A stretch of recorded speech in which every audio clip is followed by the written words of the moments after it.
Sup Shredders, my name is Logan, aka Spiderhands, and welcome to an SP Patrons video today that I'm making for Andreas as part of their custom monthly music review.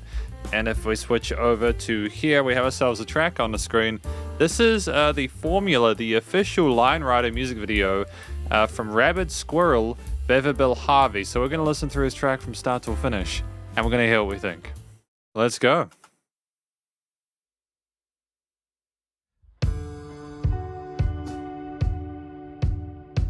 It's so relaxing immediately. The guitars and drums.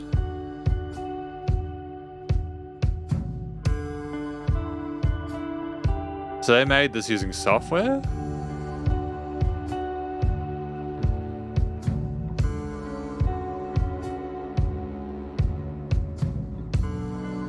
I'm realizing that I'm blocking a bit of it, so you probably can't see the whole thing on the right, but yeah.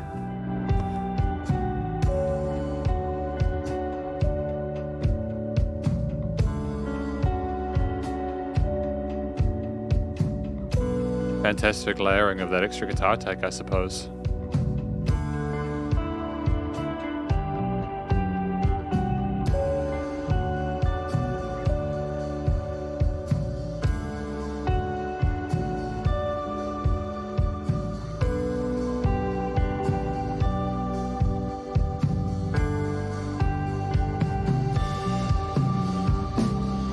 It's just amazing how it accurately captures the toms and everything like that.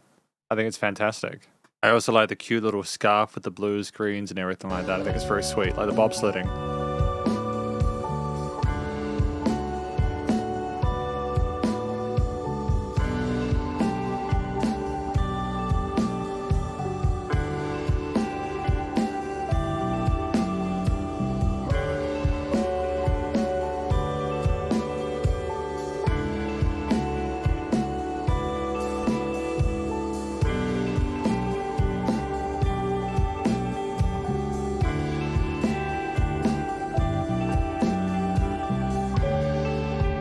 I mean, it's aesthetic created by the guitars and the delays.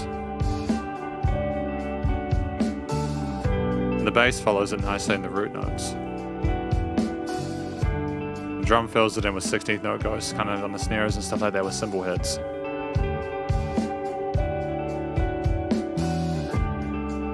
Slight adjustments on the performances from all the different instruments involved.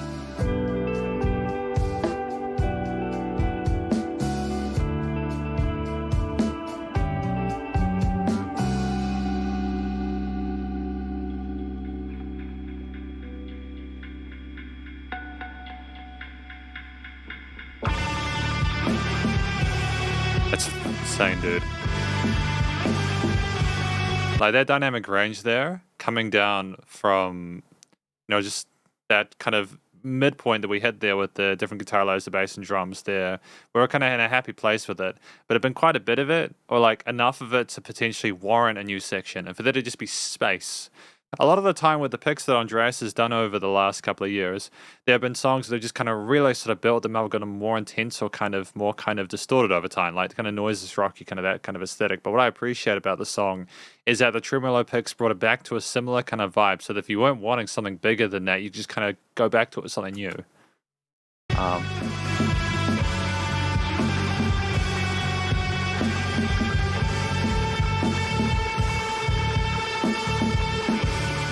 It's making a statement, you know?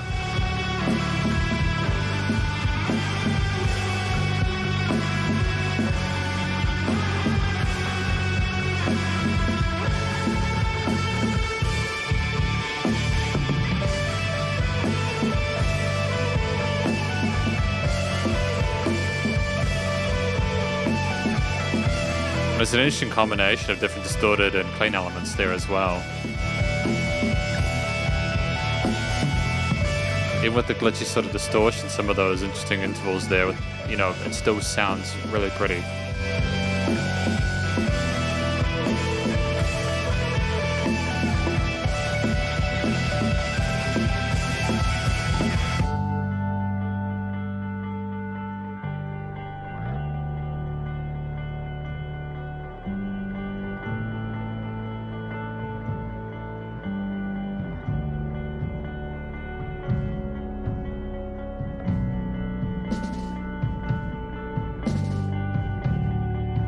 mean, those buzz rolls on a snare are so raw sounding.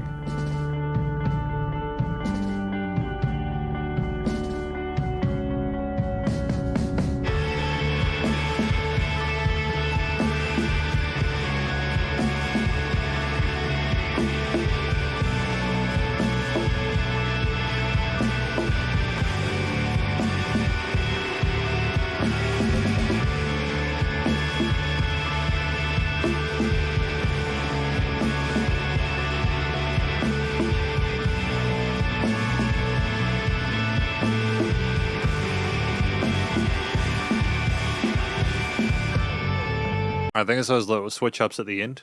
We kind of have interesting sort of drum fills that go against the chord note accent, the path moving us forward there. We break it up with some sort of interesting 16th note quirks there, splitting into sets of 3 to kind of 2 ratios and such. It's just kind of dope.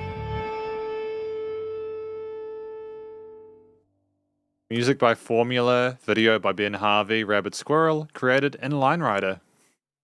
It's beautiful. I think it's a really charming track, and I'm thankful again to Andreas for putting it forward to me. I don't think I've heard this song before, but I'm glad I did. Because welcome to my conclusion, the conclusion of my review of this track from an act named, Music by Formula, and this is titled The Official Line Rider music video. It's great. It's sensational. It is an instrumental. It is an instrumental piece, but I kind of dig the fact that we didn't need vocals in this to be able to tell a story. But what kind of story did we tell, to be fair? To be honest, I think it's so open to interpretation you could basically take it however way you want. For me, it kind of almost sounded like the tremolo picked guitars that we had in the later half were almost like our feelings fizzing up into a moment where we just kind of scream. And that tremolo picked part where like it got really crazy with the visuals was us kind of really sort of extending ourselves when we couldn't necessarily be heard when we were more subtle earlier on. With a lack of vocals in the mix, we basically have the track at 4 minutes 45, which I think is really well phrased. We have a few key instruments here. We have guitars, bass, and drums, and there were several guitar layers, and we didn't have verses and choruses necessarily. We did have riffs we basically sort of stood on. We had a core bass line that we didn't necessarily go away from too much. There were variations with like a lot of the note choices and arpeggios, and there were several sort of lead layers that came in later on that again accented things and increased the perceived intensity without bolstering the actual loudness too much. Because it's worth noting that the track was actually quite loud. Not over compressed or over limited or anything like that, but I think there was like room miking on the kit, so I'm wondering if they managed to record it with like a few different sets of like a few different microphones or something like that. But I mean, either way, I think that one thing I particularly appreciate about this is that the drums themselves, I bet you weren't expecting me to start with the drums, right? What I appreciate about the drums is a couple of things. The first is the actual tone of the drums outside of studio production. I appreciate how you could really hear those buzz rolls later on with the snare fills. The toms were very kind of low key, but it sounded like you were in the room listening to them. They didn't sound overproduced or sterilized. It's also the finesse working between the different sort of cymbal hits, where the cymbals were kind of raw as well. They weren't too shiny or bright. They kind of sound like they were soaked up by the rest of the mid to highs around them.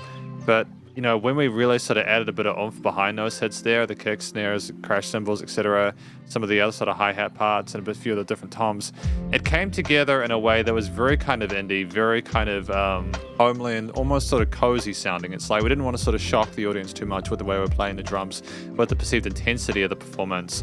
It was more about finding a way to sort of encompass what the mood of the song was about, whilst also keeping in time with some of the trickier parts of the guitar playing, whilst also allowing movement for the bass alongside it. We adjusted our drum fills and different beats throughout the track in a way where we didn't allow things to become too stale. We helped to segment the tracks without a vocal lead by our variations in that regard, and ultimately it was just very satisfying to listen to through the drums alone. But it's also the bass.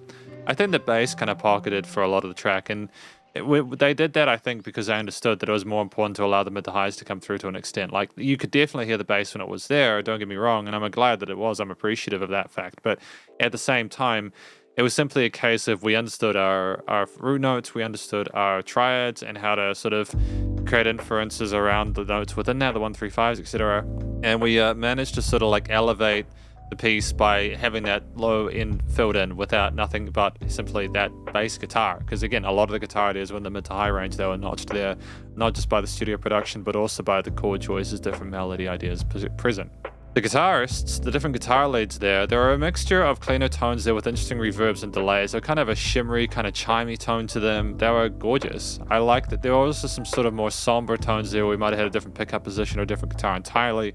I think the different sort of clean leads there or different sort of clean rhythm parts there niched on top of each other, even though they played in similar frequency spectrums, and it was almost like a synth kind of tone in some certain respects due to the effects change we had presented.